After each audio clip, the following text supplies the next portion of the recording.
Today's vehicles are designed to absorb and divert energy to keep you, the occupant, safe in the event of an accident. Therefore, it is not uncommon and it's actually quite normal for a vehicle to have structural damage. However, it's important for you as a consumer to know that this can be corrected if the shop is equipped and trained properly. Danny, what are your thoughts? Because structural damage is a very common occurrence, it can be corrected. Ask your shop, what kind of tools, equipment, and training do they have? If the shop has made the required investment, which can cost a lot of money, structural damage can be fixed correctly following manufacturer's procedures. Things like use of heat. Are they going to be pooling?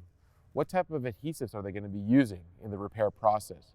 So again, proper use of tools, equipment, and training can lead to a safe structural damage repair outcome.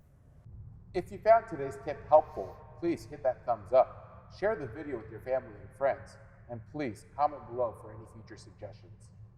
These videos are made possible by the Society of Collision Repair Specialists. SCRS and their members are committed to the future of the collision repair industry, as well as serving you, the consumer.